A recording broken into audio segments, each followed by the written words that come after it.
반갑습니다. 이상원 교수입니다. 오늘은 야고보서 강의 7번째 시간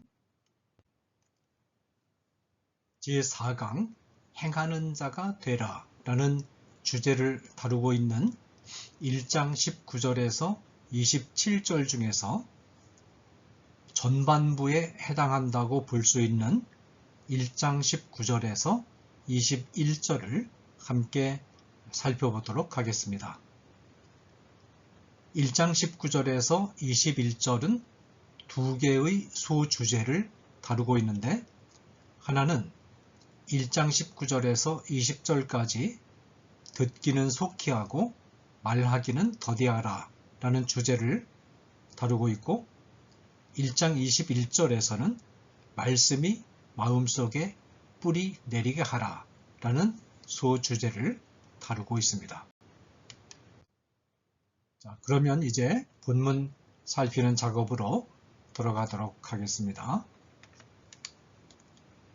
야고보는 하나님이 성도들을 진리의 말씀으로 거듭나게 하신 목적은 첫 열매가 되게 하려는 것, 곧 세상과는 구별된 거룩한 삶을 영위하는 하나님의 백성들이 되게 하려는 데 있음을 밝히는 것으로 1장 18절을 마무리했습니다. 야고보는 1장 19절부터 성도들이 마땅히 영위해야 할 거룩한 삶이란 과연 어떤 삶인가를 적극적인 태도로 서술해 나가기 시작합니다. 말하자면 일종의 본론이 시작되었다고 할 수 있습니다. 물론 야고보서는 다양한 격언적인 윤리적 교훈들을 형식에 크게 얽매이지 않고 다루고 있어서 어디까지가 서론이고 어디서부터가 본론이고 또 결론인가를 엄격하게 구분하기 어렵습니다. 그러나 1장 18절까지는 앞으로 다루고자 하는 중요한 주제들의 맛을 보여주고 시험에 처해 있는 성도들을 위로하는 내용이 있는 것으로 보아서 일종의 서론으로 보아도 큰 무리는 없을 것입니다. 특별히 1장 19절에서 27절까지에서는 성도들은 말씀을 듣기만 하고 행하지 않는 자들이 되어서는 안 된다라는 권고가 중심 주제로 제시되고 있습니다. 이 본문에서는 행하는 성도들의 바른 삶의 내용을 다룬 5가지 주제들을 소개하고 있습니다. 야고보는 먼저 19절에서 20절까지 하나님 앞에서 바른 삶을 살고자 하는 자가 피해야 할 중요한 언어 관습 하나를 소개함으로써 간단히 몸을 푸는 작업을 한 후에 21절에서부터 본격적인 논의를 전개합니다. 21절에서는 어떤 태도로 말씀을 받아야 하는가를 밝힌 다음 22절에서 25절까지는 말씀을 듣기만 하는 자가 아니라 말씀을 행하는 자에 대해서 소개하고 26절에서는 바른 삶이란 개인적인 덕의 차원에서 본다면 말을 절제하는 삶임을 밝힌 다음 27절에서는 바른 삶이란 또한 사회적 관계, 인간 관계에서는 소외된 자들을 돌보고 세속에 물들지 않는 삶임을 제시합니다. 그러면 먼저 하나님이 원하시는 바른 삶을 영위하기 위하여 피해야 할 언어 관습으로서 야고보가 소개하고 있는 가르침을 살펴보겠습니다. 19절을 읽어보겠습니다. 내 사랑하는 형제들아, 너희가 알지니 사람마다 듣기는 속히 하고 말하기는 더디하며 성내기도 더디하라.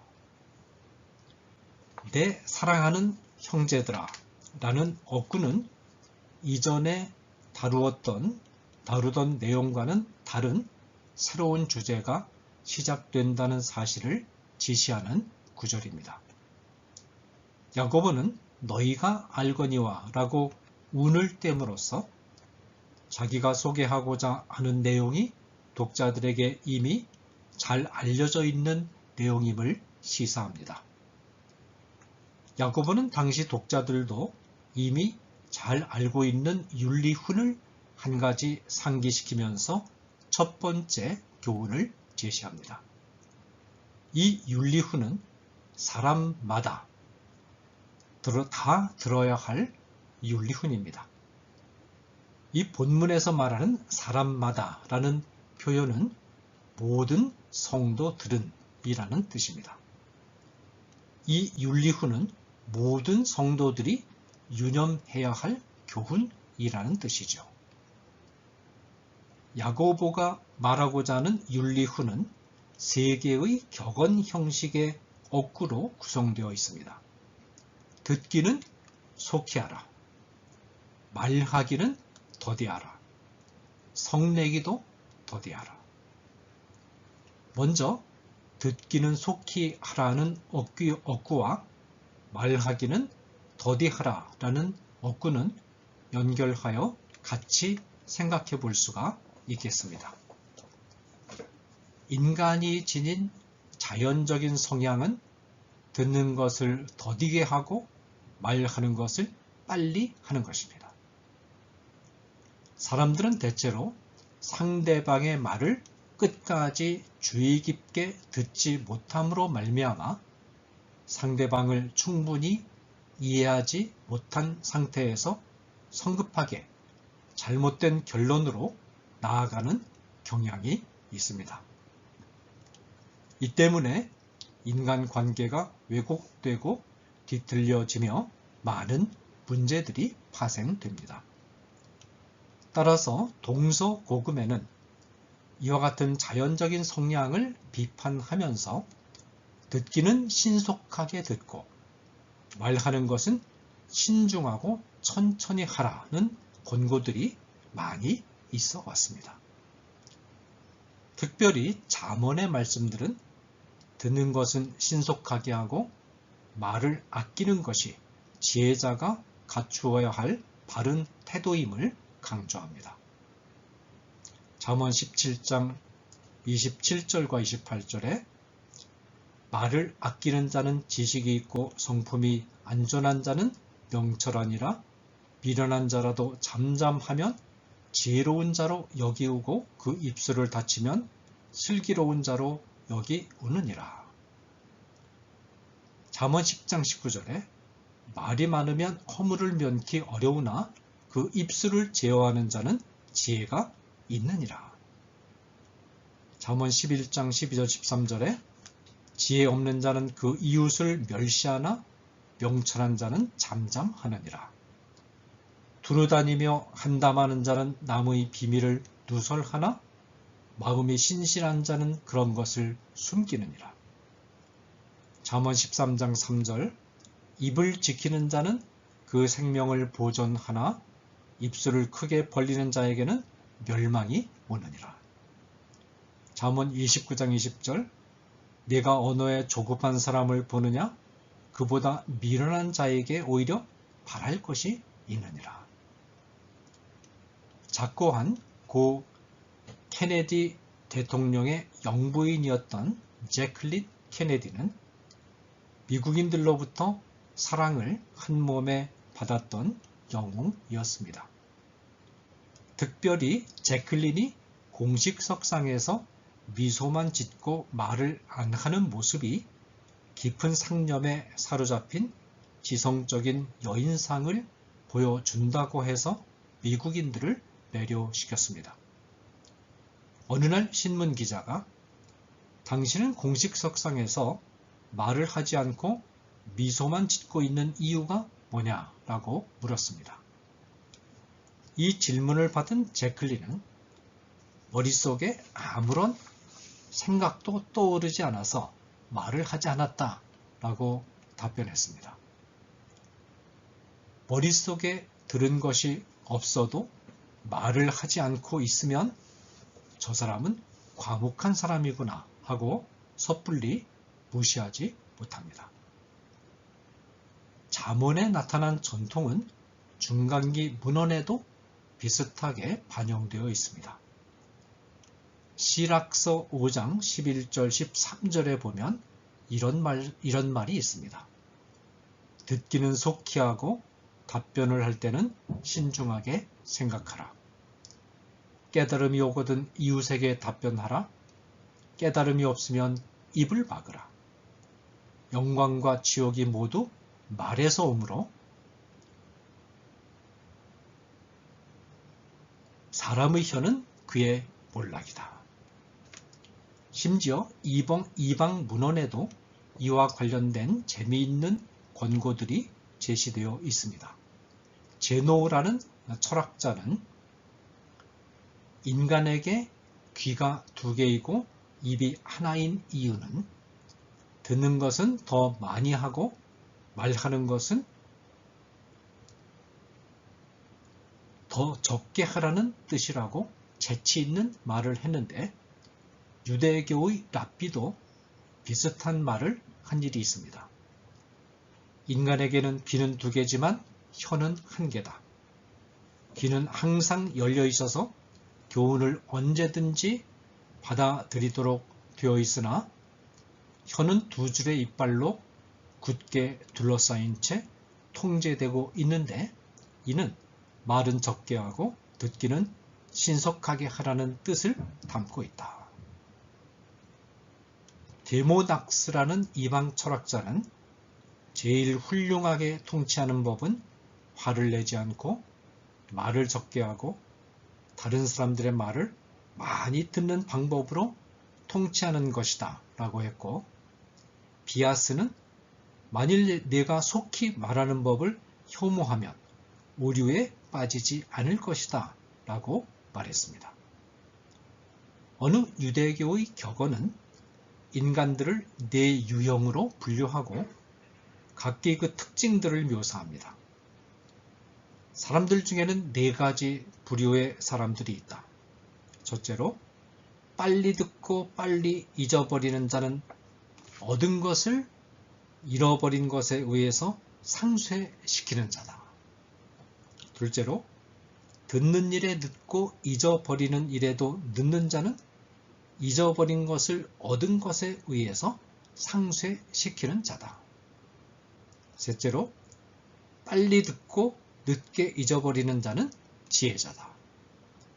넷째로, 느리게 듣고 빨리 잊어버리는 자는 악한 운명에 사로잡혔던 자다. 그 다음으로 야고보의 권고는 성내기를 더디하라는 권고로 이어집니다. 이 권고도 야고보가 처음 말한 권고는 아니고 이미 구약의 지혜 문학의 권고에 있었던 내용을 상기시키는 것입니다. 잠언 15장 1절에 유순한 대답은 분노를 쉬게 하여도 과격한 말은 노를 격동하느니라. 전도서 7장 9절 급한 마음으로 노를 바라지 말라. 노는 우매자의 품에 머무름이니라. 잠언 16장 32절 노하기를 더디하는 자는 용사보다 낫고 자기의 마음을 다스리는 자는 성을 빼앗는 자보다 나으니라.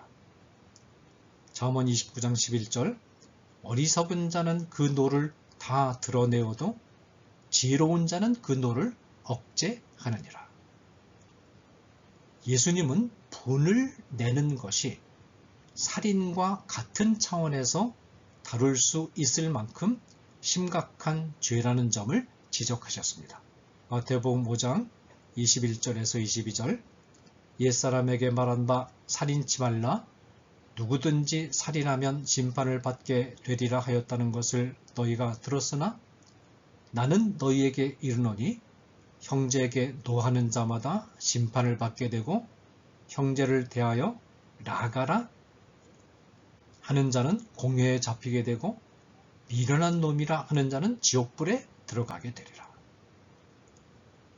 야고보가 말하기를 더디하라는 권고를 준 직후에 성내기를 더디하라는 권고를 준 것은 의미가 있는 권고인데, 왜냐하면 다듬어지지 않고 통제되지 않은 말들, 입에서 나온 이후에 후회할 말들은 대부분 순간의 격정을 이기지 못한 상태에서 튀어나오기 마련이며, 이때 순간의 격정 속에는 대화의 상대방을 향한 어떤 분노의 감정이 들어있을 때가 많기 때문입니다. 현대의 심리학자들은 인간의 감정 또는 정서는 어떤 사람의 인간 됨됨이로부터 자연스럽게 흘러나오는 것이기 때문에 인간이 의지로 통제할 수 있는 것이 아니라고 말하기도 합니다. 그러나 야고보는 인간에게는 의지로서 감정이나 정서를 통제할 수 있는 능력이 있음을 분명하게 확신하고 성도들에게 마음속의 분노를 통제할 것을 명령합니다. 성도들은 하나님의 은혜와 성령의 도우심을 간구하면서 마음속에서 일어나는 분노를 적절하게 통제하는 훈련을 해야 되며, 분노를 적절하게 통제하지 못함으로 인하여 나타나는 결과에 대해서 도덕적인 책임을 져야 한다는 것이 야고보의 생각입니다. 그런데 여기서 우리는 야고보가 모든 형태의 분냄, 심지어 의로운 분냄까지도 다 금지시키고 있는가라는 의문을 품을 수 있습니다. 이 질문에 대해서는 결코 그렇지 않다라고 답변해야 합니다. 야고보가 듣기는 속히 하라 라고 말했다고 해서 항상 듣기는 속히 해야 한다는 뜻은 아닙니다. 일반적으로 듣기는 속히 해야 하지만 특별한 경우에는 아예 귀를 막고 듣기를 거부해야 할 때도 있습니다. 특별히 부당하게 어떤 사람에 대해서 험담을 하거나 눈앞에서 아부를 하거나 아니면 너무 부도덕한 말을 할 때가 바로 그런 경우들입니다. 또 말하기를 더디하라고 했다고 해서 위급한 상황에서 신속하게 말을 해야만 하는 경우에도 말을 천천히 하라는 뜻은 아닙니다.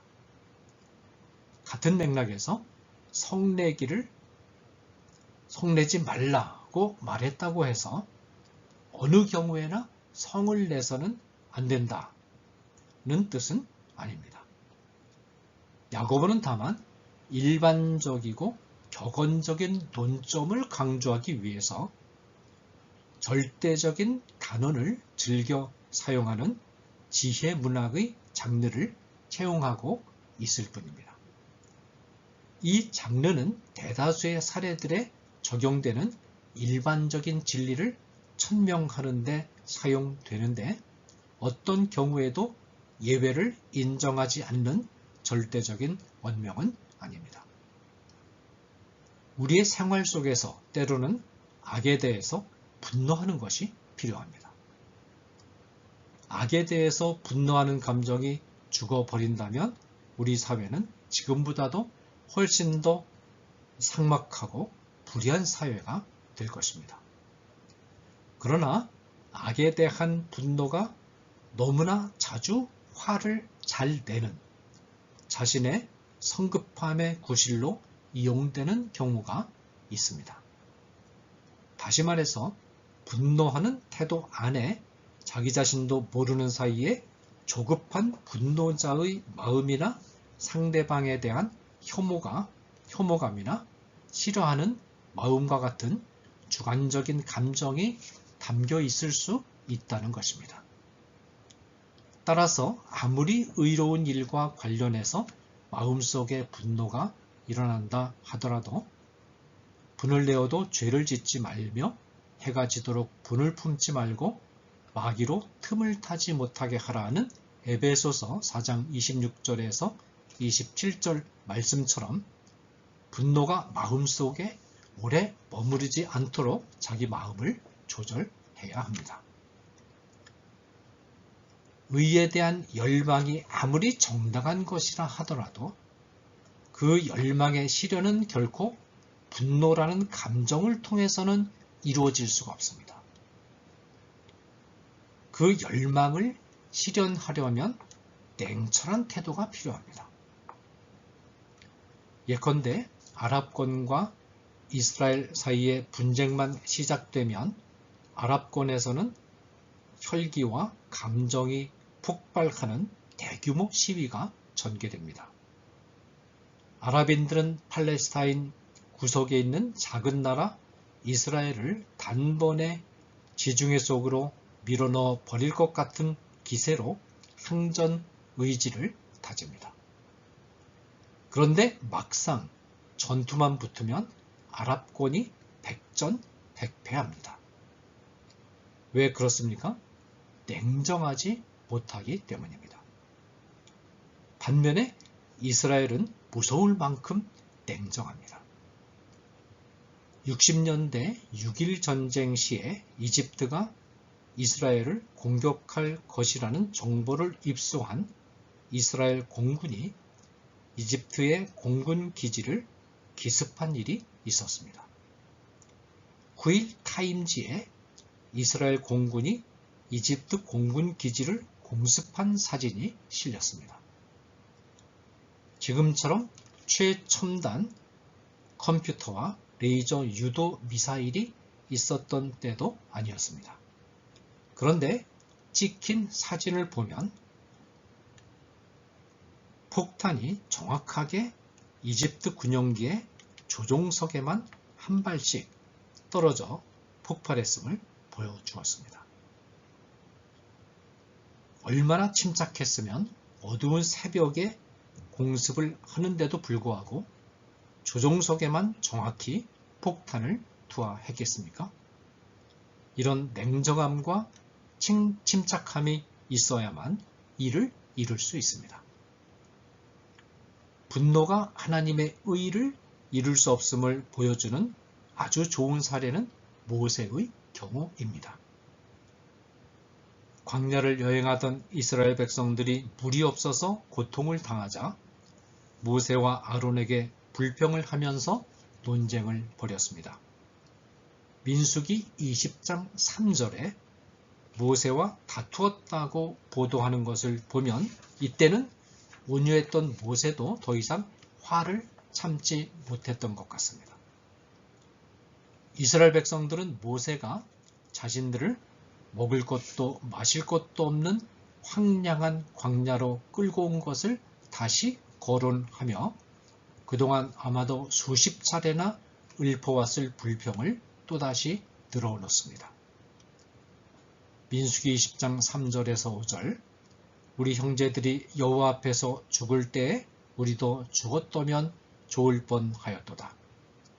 너희가 어찌하여 여호와의 총회를 이 광야로 인도하여 올려서 우리와 우리 짐승으로 다 여기서 죽게 하느냐?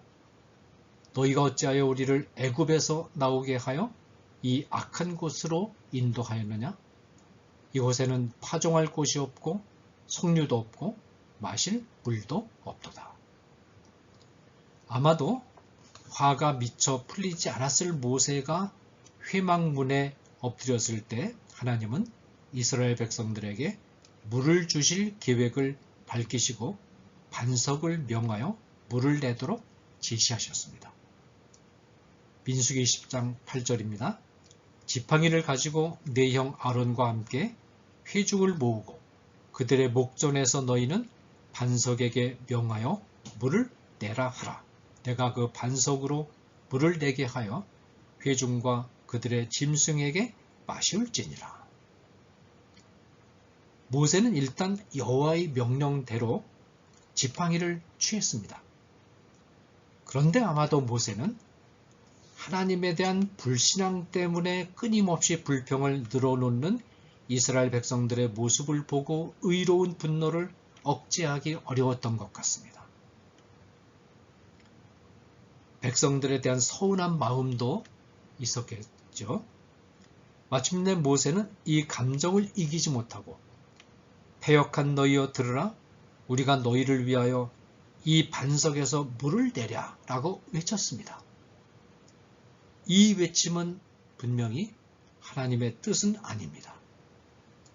하나님의 뜻은 이스라엘 백성에게 물을 먹이는 것이었습니다. 모세의 분노에 찬 마음은 이 하나님의 뜻을 있는 그대로 받아들이지 않았습니다.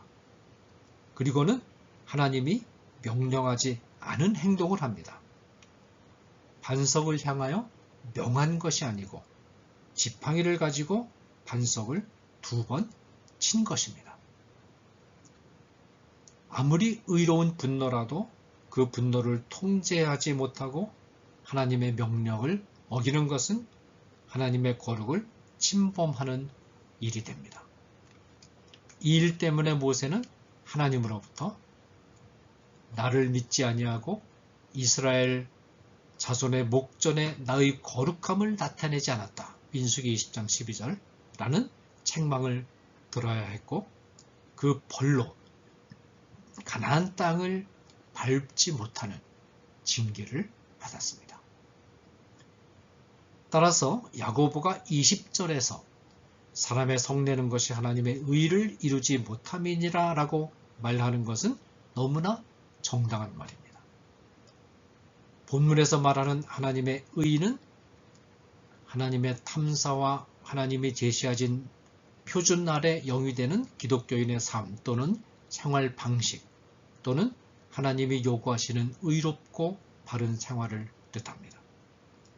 성을 내는 태도를 가지고는 바른 성도의 삶을 살 수가 없다는 것입니다.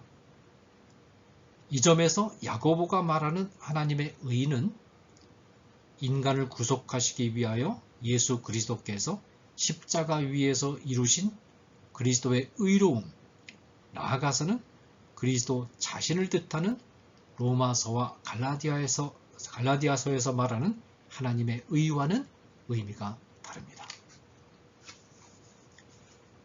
이제 21절에서 야고보는 2번째 주제 곧 말씀을 받는 태도에 관한 가르침을 제시합니다. 그러므로 모든 더러운 것과 넘치는 악을 내버리고 너희 영혼을 능히 구원할 바 마음에 심어진 말씀을 온유함으로 받으라. 말씀을 받으라는 것이 본문의 가르침입니다.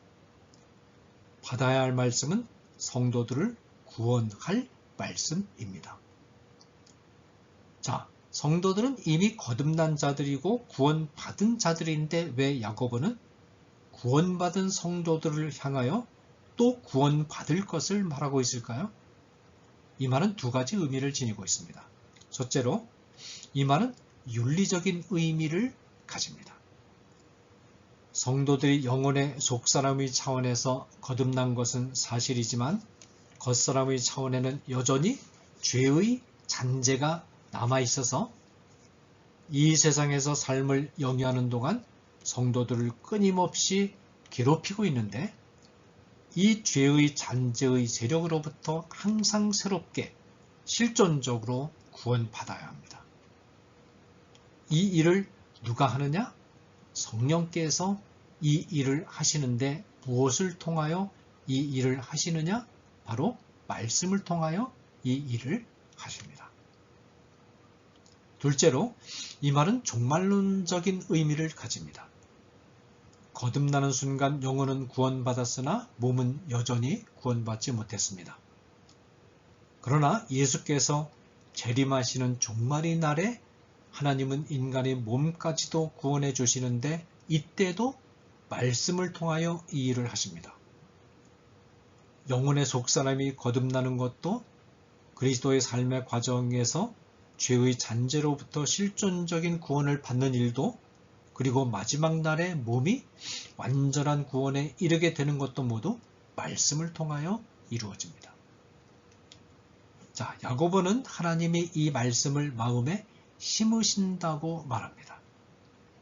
농부가 밭에 씨앗을 심듯이 하나님은 말씀을 성도들의 마음속에 심으시며 예레미야 선지자가 예언한 것처럼 하나님은 말씀을 성도들의 마음속에 기록하기를 원하십니다. 야고보는 성도들은 마음속에 심기어지는 말씀을 온유함으로 받아야 한다고 말합니다. 온유함으로 받으라는 말은 기꺼이 가르침을 받고자 하는 겸손한 태도로 말씀을 받으라는 뜻입니다. 이 가르침에 담긴 야고보의 교훈을 이해하려면 이 가르침의 배경에 예수님이 가르치신 씨 뿌리는 자의 비유가 깔려 있다는 사실에 주목해야 합니다. 기꺼이 말씀을 받고자 하는 태도로 겸손하게 말씀을 받으라는 말은 말씀의 씨앗이 마음밭에 심겨졌을 때 그 씨앗이 마음밭에 뿌리를 내리지 못하고 마음 언저리를 떠돌다가 죽게 하지 말고 깊이 뿌리를 내려서 자라게 하라는 뜻입니다. 말씀이 마음속에 떨어질 때 그 말씀을 마음속 깊이 받아들이고 묵상하고 음미하고 내면화하는 과정을 통해서 말씀이 마음밭에 단단히 뿌리를 박게 해야 합니다. 마음에 뿌리 박은 말씀이 그의 삶의 전 영역에 영향력을 행사할 수 있도록 허용해야 합니다. 이때 거듭난 성도들이 살아내야 할 거룩하고 성별된 삶이 시작됩니다. 말씀이 마음밭에 떨어졌는데도 불구하고 그 말씀을 방치해두거나 마음문을 열지 않고 마음 언저리에 머물게 하면 환난이나 핍박이 찾아올 때 세상의 염려와 재리의 유혹이 밀려올 때 쉽게 넘어져 버리고 맙니다. 말씀이 마음 깊은 곳에 넓고 깊게 뿌리를 내리고 있으면 어지간한 핍박이나 세상 염려나 재리의 유혹이 와도 넉넉하게 이길 수 있습니다. 야고보는 말씀이 마음속에 깊이 뿌리 내리도록 하기 위하여 말씀을 받는 자가 해야 할 일을 소개합니다. 말씀이 우리 마음속에 깊이 뿌리를 내리는 데에도 조건이 있습니다. 그 조건은 마음속을 가득 채우고 있는 모든 더러운 것과 넘치는 악을 내어 버리는 것입니다. 모든 더러운 것은 두 가지 뜻을 가지고 있는데 하나는 흙과 같은 오물이 더럽게 묻어있는 의복을 가리키기도 하고 귀 안에 가득 들어있는 귀지를 뜻하기도 합니다. 내어 버리라는 동사가 옷을 벗어버리는 행동을 뜻하는 동사임을 감안할 때 첫 번째 의미로 해석하는 것, 즉 흙과 같은 오물이 더럽게 묻어있는 의복으로 해석하는 것이 타당할 것 같습니다. 넘치는 악이란 마음속에 자리 잡고 있는 커다란 악의 덩어리를 뜻합니다. 마음속에 자리 잡고 있는 이와 같은 악한 생각들을 날마다 새롭게 회개하고 마음으로부터 제거할 때 비로소 말씀의 씨앗이 마음속에 뿌리를 내릴 수 있습니다. 마음속에 악한 생각을 그대로 둔 채 말씀을 받으면 말씀은 마음의 겉을 맴돌다가 뿌리를 내리지 못하고 말라 죽어 버리고 맙니다. 말씀과 마음속의 악은 공존할 수 없습니다. 말씀이 쫓겨나가든지 아니면 악한 생각을 제거하든지 양자간에 택일해야 합니다. 마음이 분열된 상태에서는 말씀이 적용될 수도 열매를 맺을 수도 없습니다. 말씀이 마음속 깊이 뿌리 내리느냐 내리지 못하느냐는 것은 마음속의 악을 제거하고자 하는 성도들 자신의 노력에 좌우된다는 것입니다. 감사합니다.